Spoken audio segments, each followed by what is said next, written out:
Good morning, my friends. How are you? This is Dan. It's nice to see you, even though I don't really see you. But I hope you're having a wonderful day and a wonderful weekend. I was debating which movie to do a vlog about, and I decided on.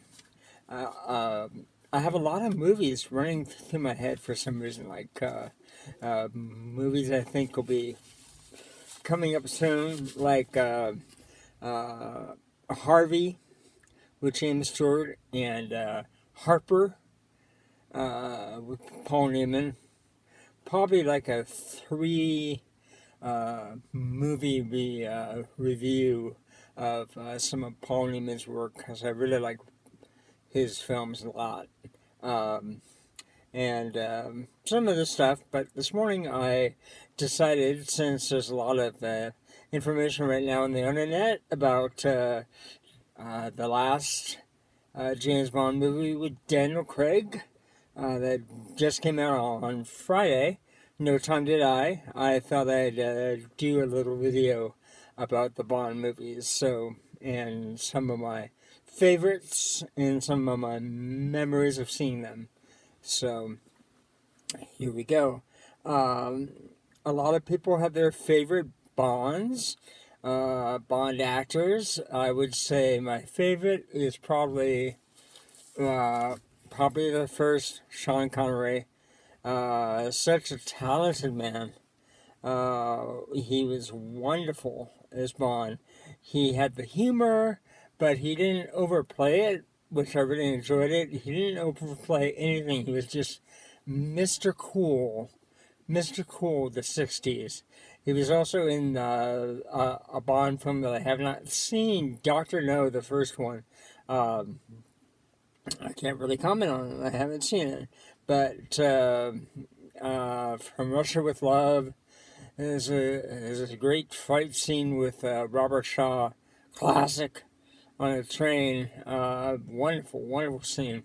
Um, Goldfinger was the third one, and I think my personal favorite, and a lot of people seem to think that Goldfinger was the best of all the Bonds, and frankly, I think they're right. Um, it was a movie that everything came together really well. I think Ulrich Goldfinger was a great Bond villain. How he had some humor, but also was, you know, what you need in a villain, kind of menacing. And it also had Odd Job, who I would think hands down wins as the best Bond villain henchman ever. I mean, he was great, including the one of the climactic scenes when he and Bond are having the fight in Fort Knox. That's amazing and filmed so well. And it's a terrific time. The sets in Goldfinger all the way are so good, but the set in Fort Knox towards the end of the movie is just so incredibly well done, incredibly complex. Thunderball came out after Goldfinger. Um, Thunderball, it kind of grew on me. At first, I didn't really like it. Thought it was kind of slow. Um, but and this happens with movies with people. Sometimes, the more I watched it, the more I liked it. The opening, the action teaser opening of the James Bond films, which sometimes have something to do with the plot, and sometimes they don't. They're just for a big action plunge, is very good. It's a wonderfully filmed fight scene again. Some tacky special effects, but it was the 60s, so what are you going to do? Um, you Only Live Twice was the fifth Bond film. Um, I saw that with Ellen Jones at Stanford University. Ellen went to Stanford and was a friend of myself and my family. And I was going to Menlo Park. I'm sorry, Menlo College in Menlo Park at the time, in California, and they were showing it for free at Stanford, and I went, and it's a good movie. I don't think it's overly remarkable, but it's got some good chase sequences. A lot of the stuff in the first hour of the movie are kind of slow, but it picks up a lot, and it's got a good set. It's got Donald Pleasance, who always plays, you know, a good bad guy. He plays Blofeld, Ernst Stavro Blofeld, um, and he does a very good job. Um, uh, Sean Connery announced after the fifth one, which was uh, uh, good. The fifth one, he only lived twice. That was gonna be his last one, and so they put George Lazenby in to do Bond for on Her Majesty's Secret Service, which took uh, takes kind of a beating because a lot of people didn't like it as much. I saw it all the way through only a few years ago. I think it's pretty good. It's got there's some good chase sequences, a good bobsled chase. It's got Telly Savalas as a Blofeld again. Blofeld keeps coming back with it as different people, um, kind of like Felix Leiter, the CIA guy, and so George Lazenby, he was good. He had the problems, kind of the Andy Griffith Show syndrome. He was the guy that took over for Sean Connery. And on Andy Griffith, when Don Knotts left, they had to have another deputy take over for Don Knotts. And, like, how do you follow Don Knotts? How do you follow Sean Connery? So it was a rough job from the start.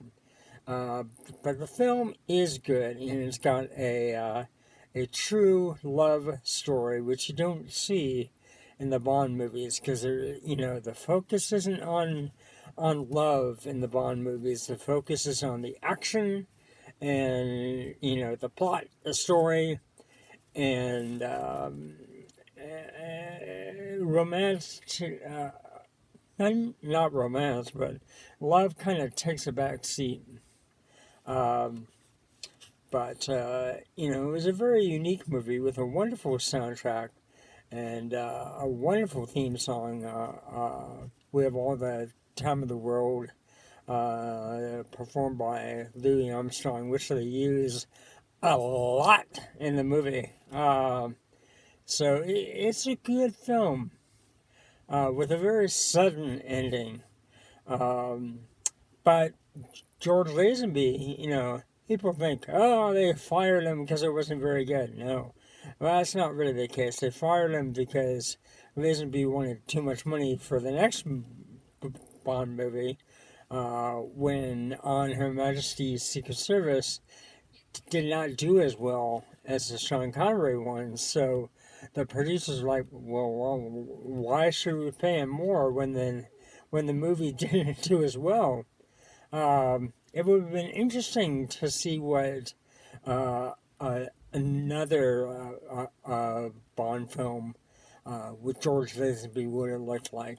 If it had been better, if it had, it would, it might have made more money because maybe it was like one film further away from Sean Connery, and he could have had a chance to be not, not be, the new Bond, but be Bond and see how the public would receive him. But we'll never know because they said, nope, too much money, you're gone. And but they wanted to do something because the Bond films, they were 6 films in. The Bond films in the past had been proven money makers. And if there's anything Hollywood loves, is to make more money. So, because, series like Bond and Star Wars and Star Trek, they all have a built in audience. That is the, hold on, that is the financial appeal of these series of movies, is that you have a built-in box office. Sorry about the changes.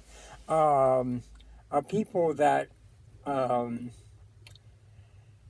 will come see the movie no matter what, basically, because it's like an advance on the box office because you know that they'll come. So that's part of the reason that they're so valuable. So they could go to Sean Connery and say, "Do you want to make another Bond movie?" And at first he says no. And then they keep coming back to him and offering him more money. No, no. And then he asked for, I think he asked for like $1 million and or something right in that neighborhood, which for 1971 was big money. And he wanted a percentage of the box office.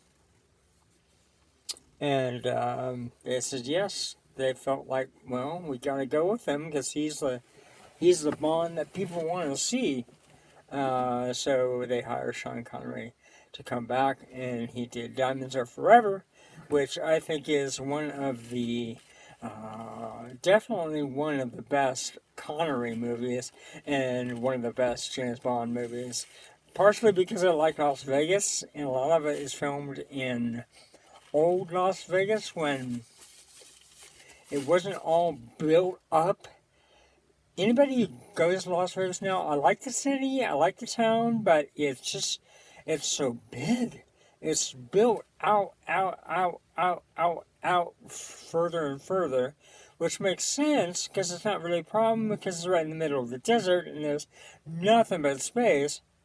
But it's just a different time, Las Vegas is fun now. Las Vegas looked like it was fun then, and but it's just fun to see the old version and see hotels that aren't there anymore, or whatever. You know what I mean? It's kind of a Las Vegas historical time, which is fun. I enjoy that. So, plus it's just good, and it's got Joe St. John in it, and she's really good, and it's a good movie. I really enjoy it. So after that, Sean Connery was really done. So he was gone, and in comes Roger Moore as Bond, and I think Roger Moore did a very admirable job as James Bond. I think he was believable. He had a good combination of the action and the humor. He was probably a little bit more, in my opinion, humorous than Sean Connery. I think he played every aspect of Bond pretty well. Live and Let Die is a wonderful movie, and that was Roger Moore's first one, with a great villain who I think died this year, Yaphet Kotto, as the actor. It's a wonderful movie, really, really good, and filmed a lot in the South. But just a good movie. I'd really recommend Live and Let Die. The more I watch it, the more I like it. I think it's a good film. Good music from Paul McCartney. And it was dynamite. I really, really like it a lot. frankly. Man with the Golden Gun was the next one with Christopher Lee. Christopher Lee was good. It's filmed in Thailand. It's beautiful. It's kind of slow, but it's so good. Maud Adams is in it. She's good. Um, a lot of beautiful scenery in that movie. Um, I don't really recommend it as highly as other Bond movies, but it's certainly enjoyable. Um, Next was I don't know. I'm just gonna start talking about other movies. Moonraker was a Roger Moore film. James Bond. Oh, oh, oh! I tell you, I can't say. Yeah, Moonraker was good at this part, but then it went downhill because it was never really good. It was just kind of tossed in there because they thought, oh, let's have this outer space thing with James Bond because Star Wars is a big deal and maybe Bond can be in outer space. Ugh. Don't spend a lot of time seeking out Moonraker, in my opinion, because I think it is like the Bond version of okay. Okay. For Your Eyes Only was a Bond movie with Roger Moore. I saw it down in Borrego Springs.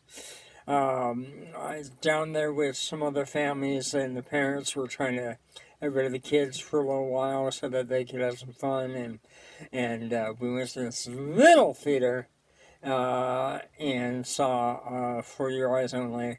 It was good. It's fine. Not the best.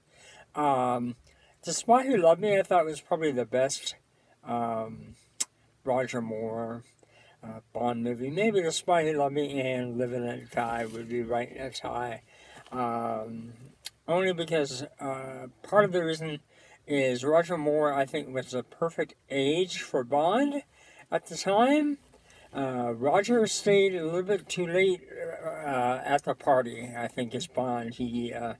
Was his last film, he was looking too old for Bond, A View to a Kill, and it was lame. I mean, it was hard to watch, frankly. And not good. Grace Jones is really the highlight of that movie. She was terrific in it. Christopher, I can't remember his name. Um, anyway, a guy plays Max Zorin.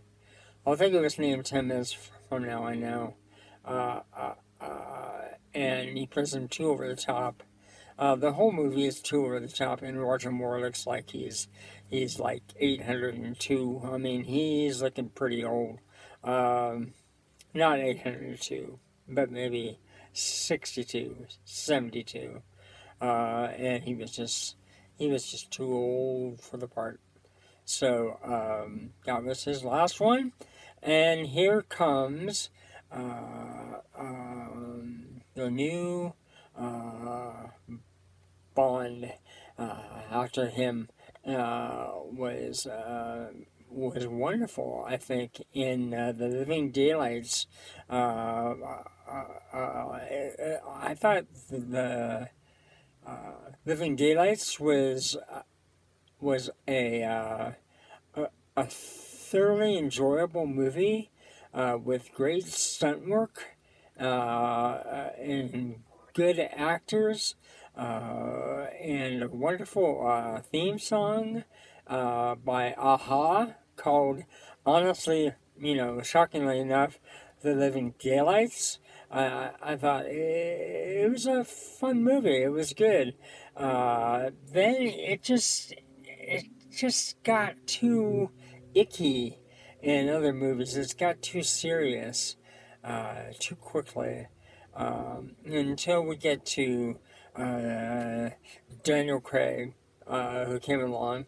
I happen to think that Daniel Craig was one of the better James Bond actors. I thought he was very good. Good actor, kind of edged, but nice, but not overly emotional. He was just a good, solid actor. He seemed to enjoy playing the part. He did, I think, 5 movies, and all of them good. I have not seen No Time to Die yet. I'm looking forward to seeing it. I think his first movie, Casino Royale, as James Bond, is the best with him in it that I've seen so far. Um, Also in there, Pierce Brosnan, who was going to be the next James Bond at one point earlier, but he was tied into Remington Steele and by contract and was not able to make the James Bond movies. I thought Pierce Brosnan in GoldenEye and Tomorrow Never Dies was very good. Um, I think in the other movies that he made, I think there were 2 or 3, they were kind of forgettable, frankly. And he didn't seem to have that much. It didn't have much impact on me, I should say. But I thought that GoldenEye and Tomorrow Never Dies were very good movies. So, that is the end of this video. I hope you're doing well. I hope you're having an enjoyable weekend. If you see the new Bond movie, I hope you enjoy it. Because it's, I don't know, it sure looks good. And I hope that their next choice is somebody at least as good as Daniel Craig. But I know I'll go and see it, whoever it is.